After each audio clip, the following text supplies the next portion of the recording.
Welcome to the Java Cafe, Java fam.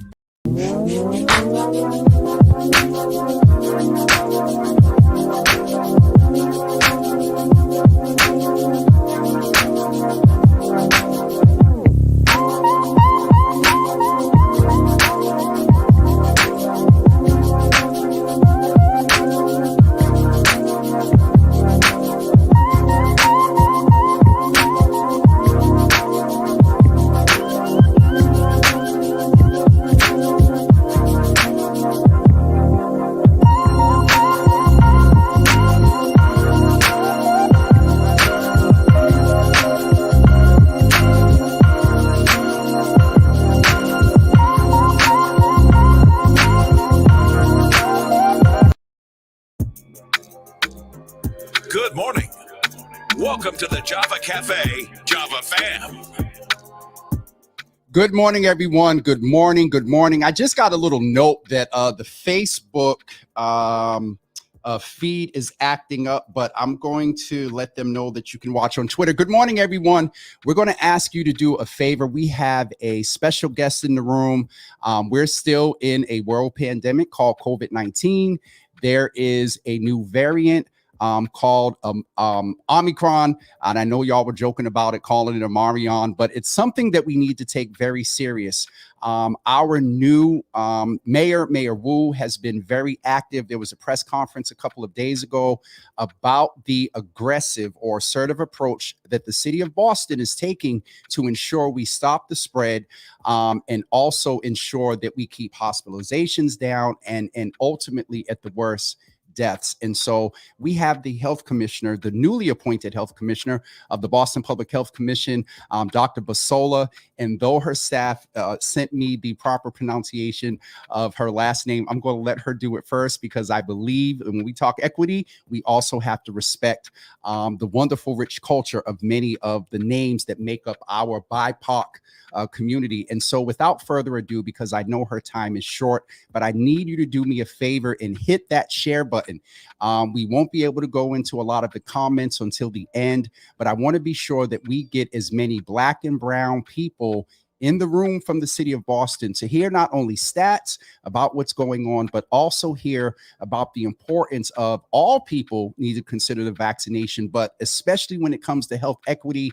And as Dr. Pedersen from MGH said yesterday, we deserve it and it's our right. And we need to be here for all the equity that we fought for. Why allow something like an available vaccination be the thing we allow not getting it to be the thing that takes us out? And so without further ado, I would like to introduce to some and present to others Dr. Bisola. And if you could tell me. It's Ojikutu. It's Ojikutu. Ojikutu. Okay. Right, exactly. It's not that complicated. It's Nigerian. It's Yoruba specifically, and I really appreciate your comments about us being aware of the diversity within our communities, because it is incredibly important. Absolutely. A few friends of mine, one of which is Dr. Joe Betancourt. We had talked about that, and they're doing great work down at MGH about from art to saying names properly and whatnot. And we know you have, Absolutely. I believe you're faculty. Are you faculty at MGH? I am. I'm an infectious disease physician by training, and I'm in the infectious disease division at Mass General Hospital and Brigham and Women's Hospital. Okay, so because I have some familiarity with medicine, I used to work at MGH, and so you're an IV doctor, and so that says a lot. And so let's back up a little bit. I'm excited. Dr. Bisola came in a couple of seconds early, and just her energy is another convincer or affirmation that Mayor Wu definitely made the right choice in having you there. And so if you could introduce yourself, tell us a little bit about yourself. Sure. And then I want to check in with you, because you have taken on a huge responsibility. You've been in this field since the pandemic, and you all as clinicians have dealt with and are dealing with a lot. And now you have sort of the clinical responsibility for a whole municipality. Mm-hmm. That's a lot, Dr. Bisola. We're going to check in about your self-care and things too, but please introduce yourself. Tell us a little bit about yourself and your journey to being the executive director of one of the world's premier city health institutions. Absolutely. Well, thank you, Jimmy, so much for having me on today. I'm a fan, so I'm really happy to be in this space with you. By way of background, I'm originally from Chicago, born on the South Side, and lived there until college, and then I moved to St. Louis to go to undergrad. Then ended up in Baltimore for medical school, in New York City then for residency, and then I got this wonderful opportunity to come to Boston, and I came up here to do a fellowship program that was focused in on health policy within our most vulnerable communities. And I ended up staying and doing an infectious disease fellowship. I then moved overseas. I lived in South Africa and worked in South Africa for probably over 5 years, working with scaling up HIV treatment, antiretroviral therapy there for quite a while. Got to see a lot of dynamics, racial, injustice, dealt with a lot of issues, both personally and professionally while there. And I learned a lot. From there, I started working in many other countries in South Africa, in sub-Saharan Africa, and was primarily, again, working on HIV-related issues. But I really ended up wanting to come back home. Moving back to Boston and working in academia for a while has been, probably the best part of my career, just working with many of our community-based organizations. I'm a health equity researcher, and I do a lot of, or have in the past, as well as, now sort of doing a lot of work, working to, engage communities in the process of both research, public health, really making decisions, for themselves in terms of what we should be doing about all the inequities that are out there. And that's really what led me to the commission. I mean, this was an incredible opportunity, and I'm so glad that I was selected, and I'm proud to be working for Mayor Wu in this capacity. Dr. Bisola, just listening to you, and because I have, not clinical, but admin level background, and we make the world go round in medicine, the admins. There's so much to extract from you around your history. So you come with all due, because I like to, let my audience be comfortable with the fact of why we bring people in the room and expertise, not just position, but you come with, excuse the expression, a hella background. Let's be serious, because Thank you. In this world pandemic, and you have so many credentials and life experiences that can speak to where we need to get to when we talk about health equity. Again, your time is short, so I just want to set some context. I haven't even looked at the comments. We know that a lot of the decisions and treatment and things that have went on with Mass and Cass fall under the purview of the Health Commission. You are new, and so if you could just give us 10-15 seconds about where you are. We know that Mayor Wu is making some moves. I really personally observed that she's trying to come right in the middle of the kind of factions, but not going too much into that. But I wanted to set context. That's not why we're here today. I'll invite you to come back, but any quick update you want to give, or just context around Mass and Cass and your approach? So I appreciate that question. I think this is the situation. The encampments, it's obviously substance use disorder, and the intersection of that with homelessness and with mental health conditions has really created an enormous public health crisis, a humanitarian crisis here in Boston. And I think that Mayor Wu is sincerely committed to taking a different approach, a very public health oriented approach to help those people who are suffering. And I'm happy that, I'm involved in the process. Right now, we're working with great urgency and, some very intentional focus on getting people housed, getting them into places where they can receive services, wraparound services, to ensure that they end up on a road and a better path to recovery. We're about to hit a really cold winter season, and we need to get people off the streets. It's also dangerous down there, and we need to get people to safety. So I'm hoping that everyone, can be supportive of this process. Dr. Bisola, thank you. And we're going to jump right in. So COVID-19 came in almost 20 months ago. We understand that Black and brown people across the world were the most impacted. You're very familiar with the inequities around healthcare.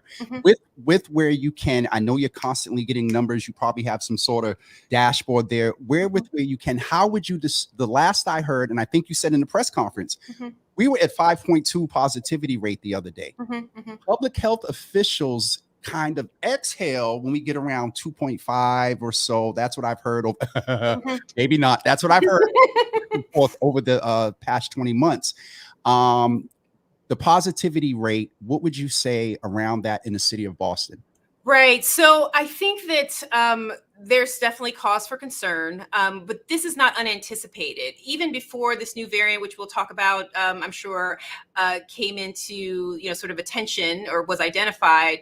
We anticipated that there would be what we call a winter surge, so an increase in the number of cases. Compared to 2 weeks ago, there's been about a 15% increase in new positive cases across most Boston neighborhoods and across all racial and ethnic groups. And our citywide positivity rate is 5.2% right now. I think it's important to put that into perspective.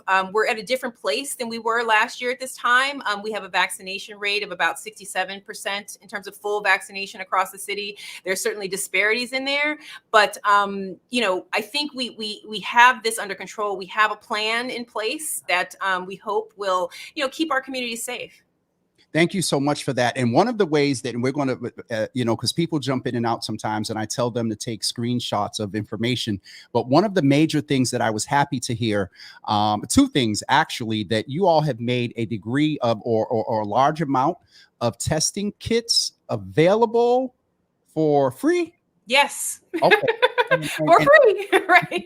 Well, it was so interesting because we saw at the White House the other day, and I know you represent a municipality, and you can't say too much, but it was wonderful to be able to say in the city of Boston, we're giving them out for free. But That's one right. of the other things, Dr. Bisola, that is so sort of easy is getting the vaccination. And many people that have been on, and I will allow you space to give whatever you want to, there's validity around some concern of Black and brown people based on history with the medical industry. Do you validate that? So absolutely. I've written about this, these issues of trustworthiness or lack of trustworthiness of our institutions in this country, the discrimination, the structural racism that's been faced by Black and brown communities. This is real. And this is centuries old. So it's not to be understated. Mistrust is actually a rational response to much of what we faced over time. But it cannot get in the way of us protecting our health and well-being and the health and well-being of our communities. This is still an emergency. We are still in the middle of a pandemic. So we need to do our best to overcome those issues and get people to be vaccinated. And the way that we're here, and I said earlier about how we remain, and Dr. Ronke Pedersen was on yesterday, and I'll send you the clip. That's when right. I tell you she preached and broke it down about we deserve it as Black and brown people. We deserve to be, quote unquote, as she said, at the front of the bus around Exactly. this. So absolutely. one of the easiest ways that we can combat the virus is getting the vaccination. And so here is the graphic. Dr. Bisola, can you talk a little bit? Folks, if you're watching and want the information, go ahead and take a screenshot of where the vaccination clinics are. So how did you and Mayor Wu come to this sort of emergent, obviously there was a need, but why did you roll it out like this? The importance of working with community organizations. You got the YMCA there, health centers. Tell us a little bit about this effort. So this is strategy number 1 of 4 strategies. Okay, we need to increase access to vaccination 5 and up, including boosters for those 18 and up. And we realize that this has been a challenge to many, many individuals, either scheduling or not being aware of or not knowing where or how to access it. So what we did is we essentially looked at our vaccination rates across our neighborhoods. We looked at all of our community partners, and we said, where do we need to go? Where is the most important place that we need to go? And then how do we need to set up these clinics such that they are most accessible to people? So increasing accessibility is really the issue. So we need to get people, we need to provide them with a time that doesn't inhibit their work or their school schedule or whatever. We need to make sure that we have availability on Saturdays. We need to put it in communities where people want to go and feel comfortable going, where they see people who look like us and they feel like they can trust the people who are giving them the information, the vaccination. But I also want to add that in addition to these 7 sites, we're also opening higher capacity venues where people can go. They're going to be available on Saturdays, 2 Saturdays in December. This Saturday at Vine Street Community Center. The 18th we're also going to have one. Then we'll have 2 in January. All of this information will be made widely available. It'll be on boston.gov, the locations, times, how you get access. It'll all be there. So we want to make this as easy as possible for people to be vaccinated and for them to be boosted. Thank you so much for that, Dr. Bisola. We're going to put the graphic back up. Let's back up a little bit. And as you said, I was going to mention. And so as recently as yesterday, some of the early findings around the research of Omicron, there's a minimal, low research, low restricted data point, small group. I do a little bit of my research, Dr. That's good. That says there's a large potential that the initial hype, for lack of better words, around this latest variant may not be as bad as the Delta. However, I see your eyes go up. You're the expert. Can you talk a little bit? And yes, we want to talk a little bit about the variant, but I think the importance is no matter the variant, we have a system that will not stop, but protect us from severe symptoms, hospitalization, and at the worst, death. And so can you give us a little update about minimal Delta, Omicron, and then your thoughts around the fact, variant or not, do we still need to get vaccinated? Okay, so let me start with just what we think we know. So there is actually, very little data, as you well stated, and I appreciate that you've read the literature. There just isn't a lot of data that's available to provide conclusive evidence of whether Omicron will be more transmissible, cause more severe disease, circumvent our vaccines. But there is concern that's out there. And I think that's why people are scrambling to find out more information. The concern right now is certainly about this issue of transmissibility, right? So how many cases will we see? Will we see a spike in cases? Because we saw, and we have seen a spike in cases in South Africa. There's also been a spike in cases due to Omicron in the UK. So this is a concern. It's a valid concern. There's also some evidence to suggest that this variant may have come along with the increased risk of reinfection for people who've already been infected with COVID-19. So these are questions that I think are important, that we need to know more, we need to learn more.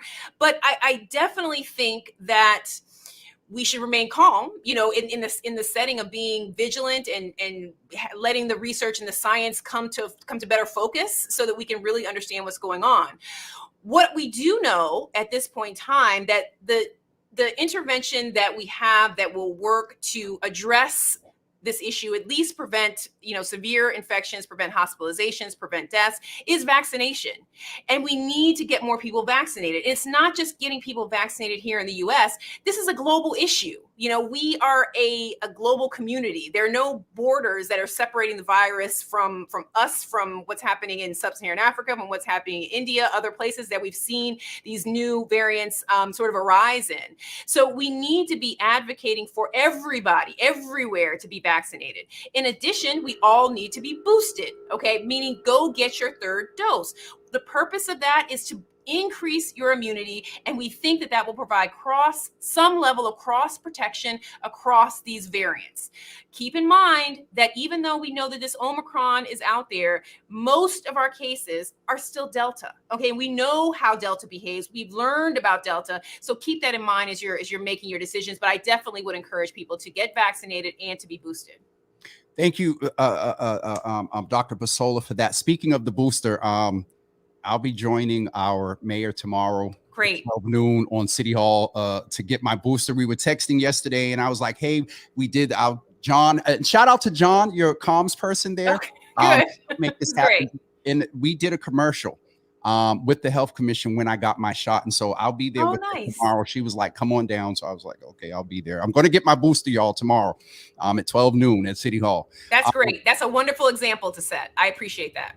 Yes, Dr. Bisola. That was one of the reasons why I let the Health Commission record me getting it. As much as I jumped and I was a little hesitant, hesitancy to information. And so in that last piece, the reason why I asked you to talk about the variants and whatnot, the best protection, we cannot reiterate that enough, the best protection. Now, some people have said that, breakthrough cases. I've seen some chatter online that y'all with the vaccination are still getting it, and they're also saying that we're passing it.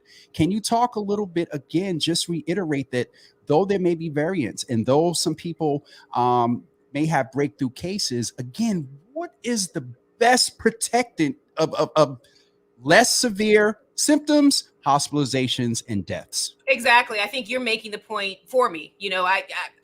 reiterate what you just said in saying that, yes, infections can occur if you are vaccinated. If you look at our data, probably about a third of the new cases of COVID-19 are in people who are fully vaccinated. That is okay because these are mild infections, some of which are asymptomatic. The idea of Can these I ask one question? vaccines. I Yep. know what asymptomatic Oh, I'm means. sorry.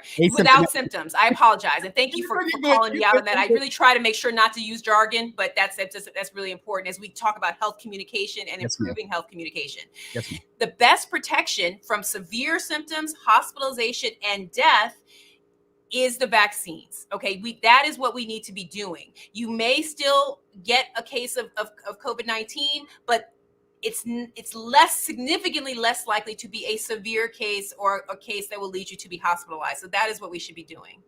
Dr. Bisola, I appreciate that. I'm not going to belabor in a sense because we've made the messaging here, and I know your time is valuable. I just wanted to ask again, if you could just speak to the importance of Black and brown people with the validity of all the historical context we have had. Let's just go back. We've had 20 months. We've had at least 9 months of prominent Black and brown researchers, clinicians like yourself, celebrities, sports figures. Are you aware of any great data around side effects or anything in Black and brown communities that would cause you some pause to tell the Black and brown community to wait to get vaccinated? No, I am not. And I'm going to emphasize that. No, the side effects that we know occur immediately following vaccination, you've probably all heard of them. So you can have a sore arm, you can have some redness around the skin on your arm, you may feel some muscle aches, you may feel fatigue, you may not feel well for a short period of time. But we do not have overwhelming evidence that the balance of information that we have right now tells us that these vaccines are safe and they're effective. And if you look at the data, I'm going to stick to the data just here in Boston. The percentage of deaths amongst Black individuals, we're talking about, if you break it down by race and ethnicity, 33% of the known deaths from COVID-19 in Boston have been amongst Black and African-American individuals. Now, Jimmy, please correct me if I'm wrong, but we're about 25% of the Boston population. This is out of proportion, obviously. Okay. We need to stop this from happening. And like I said, these vaccines are preventing severe infection, hospitalization, and death. And that is where we need to really focus our energy on. We need to get ourselves vaccinated, get our family, our friends. We need to have one-on-one conversations.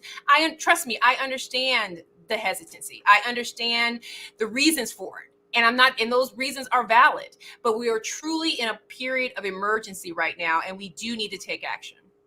Dr. Bisola, I don't really think there's any, I used to be a preacher back in the day, and they would say what you got to say and sit down. I don't think we need to belabor, not belabor. We've stated the obvious here and what it is that will keep us around for all the fight we've been doing as a Black and brown community around equity. Health equity has been a big issue since before the pandemic, but exacerbated, in the pandemic. And so I really appreciate you taking the time to come in.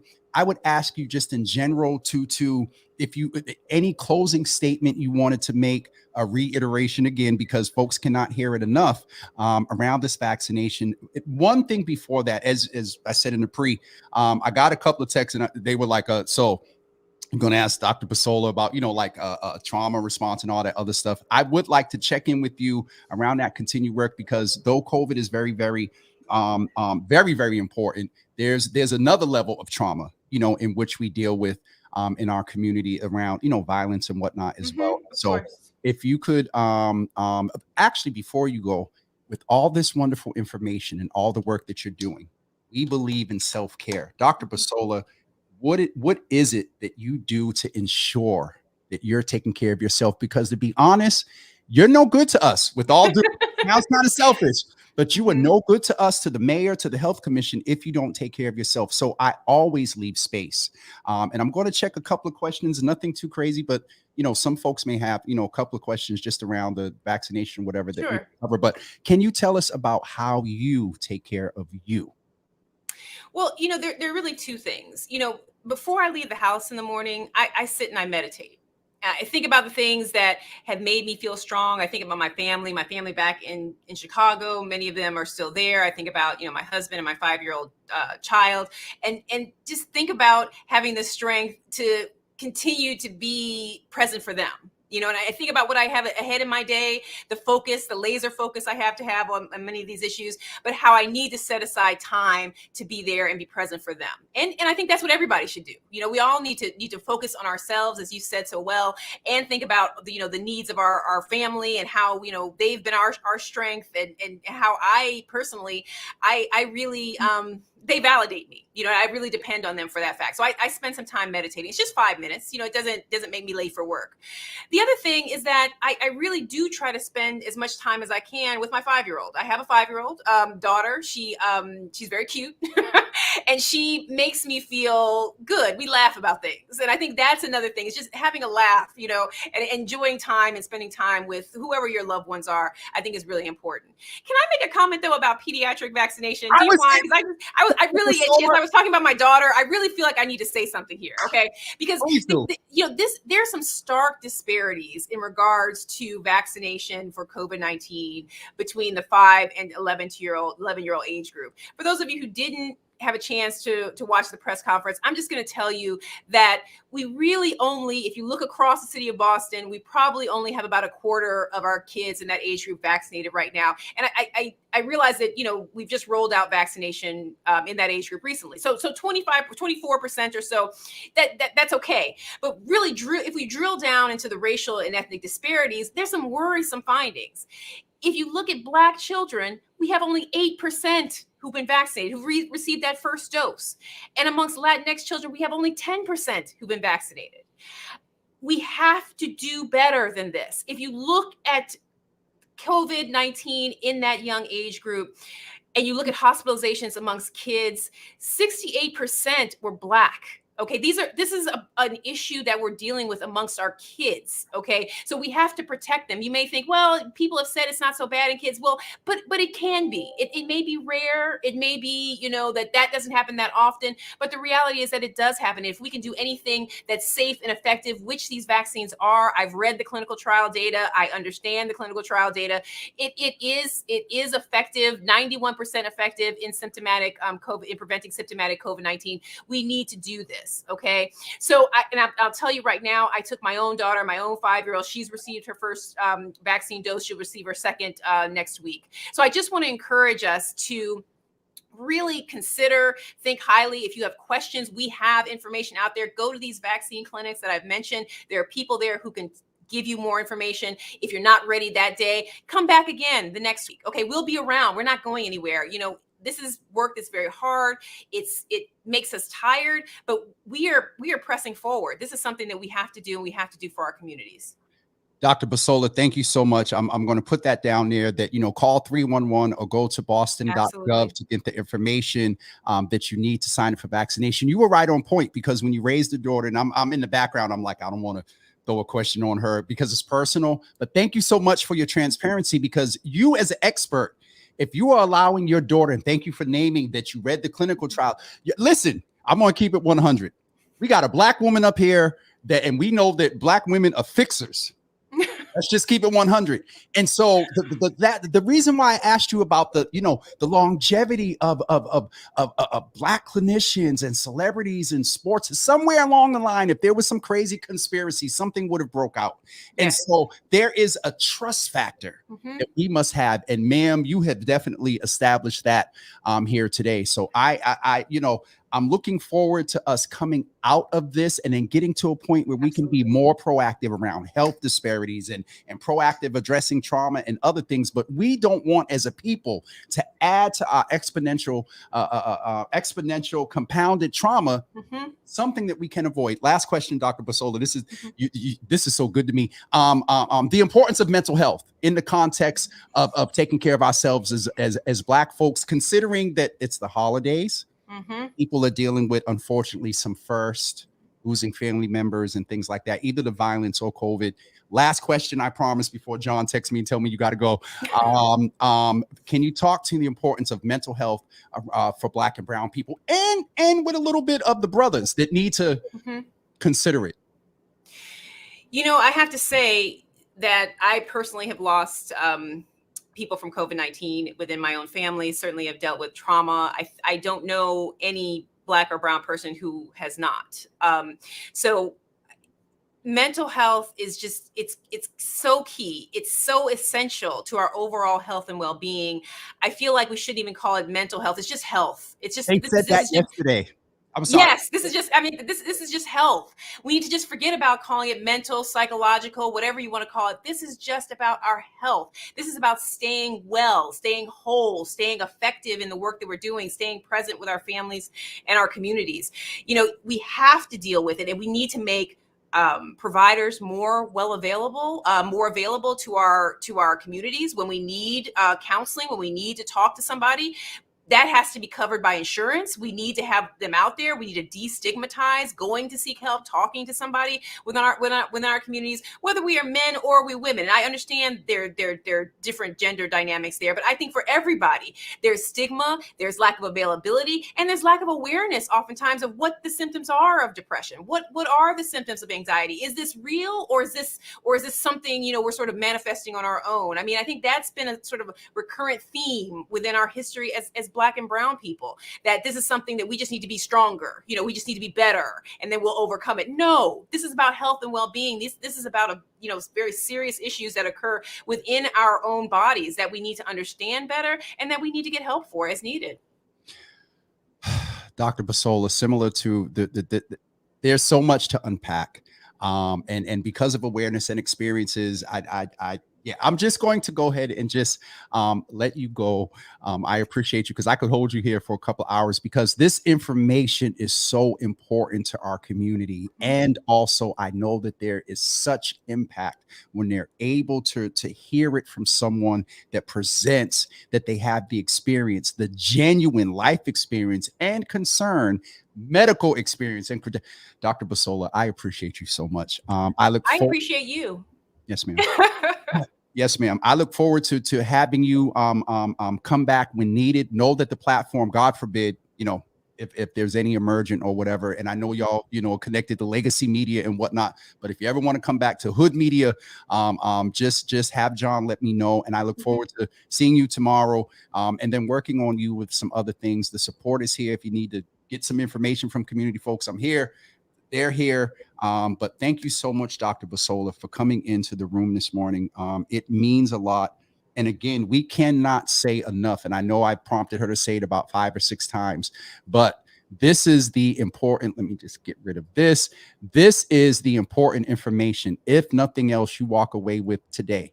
Take a screenshot right now. Hit that power button or whatever button. If you got a Droid, I don't know what y'all use, but hit that button right now and take a screenshot. And also, thank you for talking about the importance of the PD vaccination. We have Dr. Aisha James that's coming on December 21st from MGH.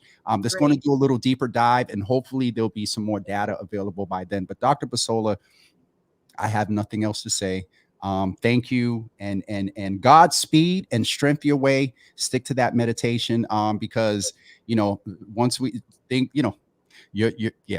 things are going to be interesting, but we uphold you and we support you.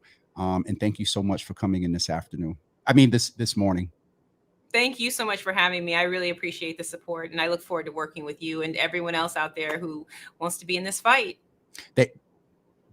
This fight, and we need to stay here to continue the fight, get vaccinated. Dr. Bisola, I'm going to make some announcements. Thank you so much. Thank you. And we'll talk soon.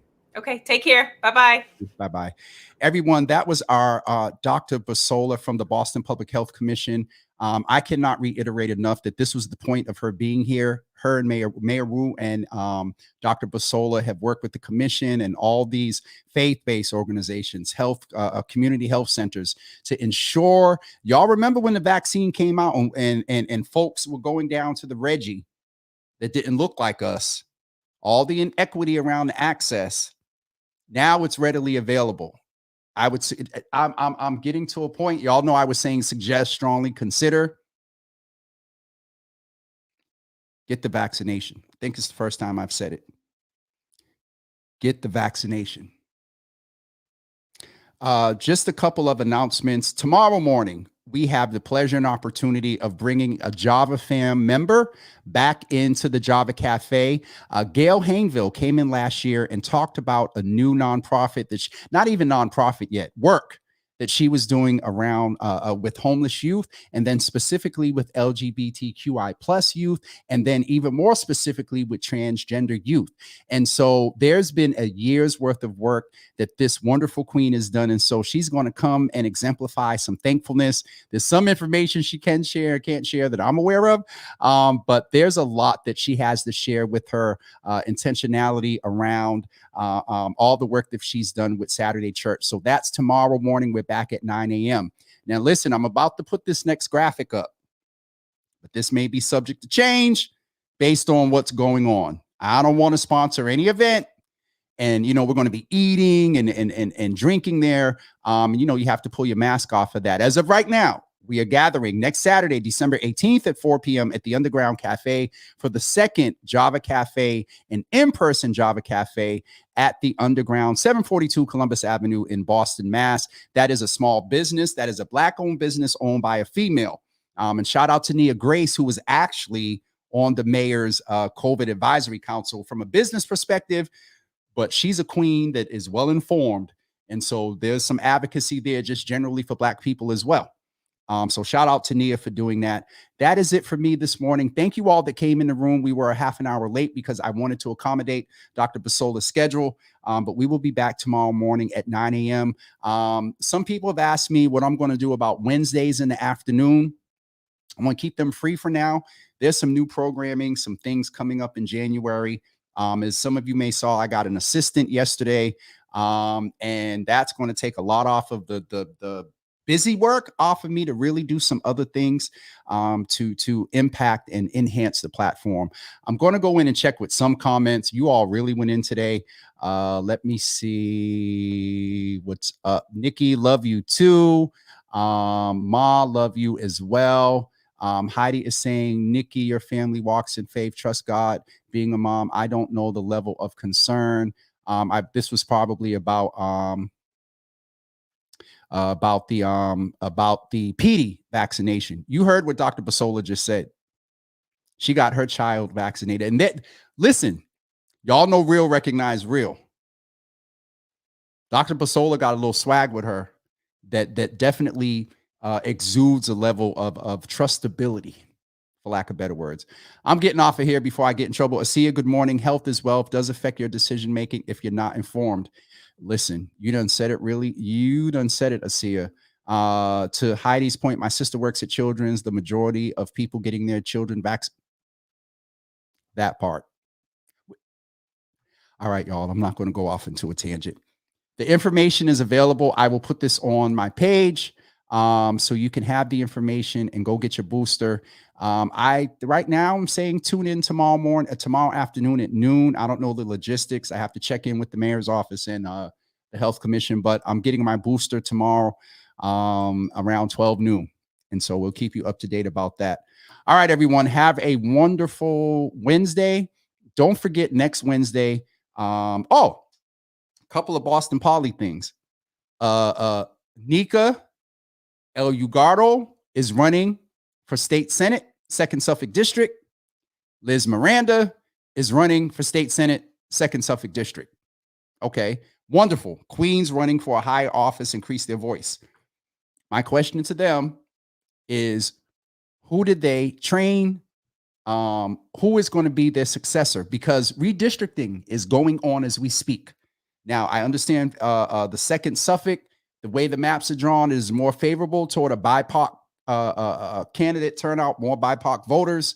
But next Wednesday, Nika Ojikutu is coming into the room at 9 a.m.